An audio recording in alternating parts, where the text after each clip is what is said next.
ఒకసారి ఒక చిన్న జలాశయంలో చిన్న బాతు కుటుంబం నివసించేది. ఆ కుటుంబంలో తల్లి బాతు, నలుగురు చిన్న బాతు పిల్లలు ఉండేవారు. వారు ప్రతిరోజు సరస్సులో ఈదుతూ నీటిలో ఆడుకుంటూ ఎంతో ఆనందంగా కాలాన్ని గడిపేవారు. అందరిలో చిన్న బాతు పేరు బాలు. బాలు చాలా ఉత్సాహంగా ఉండేవాడు.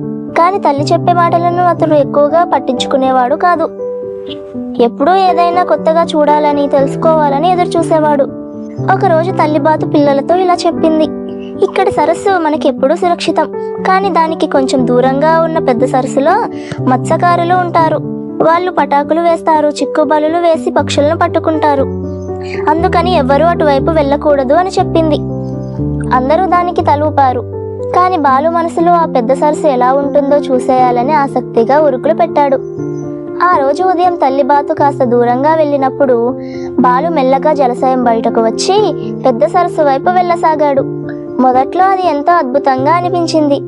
పెద్దదైన నీటి ఉపరితలం, అందమైన చేపలు, విభిన్నమైన పక్షులు. బాలు ఎంతో ఆనందంగా నీటిలో ఈదాడు. ఇంతలో మత్స్యకారి బోటు దగ్గరికి వచ్చింది. ఆ బోటులో చిక్కుబలులు వేశారు. బాలుకి అది అర్థం కాలేదు. ఒక్కసారిగా జలంలో బాలు చిక్కుకుని నెమ్మదిగా లోపలికి వెళ్తున్నట్టు భయపడ్డాడు. అమ్మా అని అరవసాగాడు.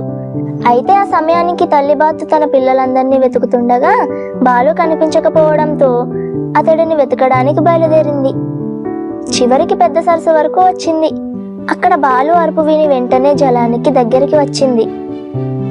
తన తాకిడి ధైర్యంతో బాలుని బయటకు లాగి తర్వాత వెంటనే అతడిని తీసుకుని ఇంటికి వచ్చింది. ఆ రోజు నుంచి బాలు ఎంతో మారిపోయాడు. తల్లి చెప్పే మాటలు ఎప్పుడూ వినాలని గ్రహించాడు. ఆ ప్రమాదం తన జీవితంలో ఒక గొప్ప పాఠం నేర్పింది. ఇకపై ఎప్పుడూ జాగ్రత్తగా ఉండాలని, తల్లిదండ్రుల మాటలో తలవంచాలని నిర్ణయించుకున్నాడు.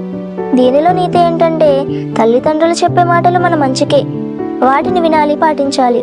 విజ్ఞాసం మంచిదే, కానీ అది మనల్ని ప్రమాదంలోకి నెట్టకూడదు.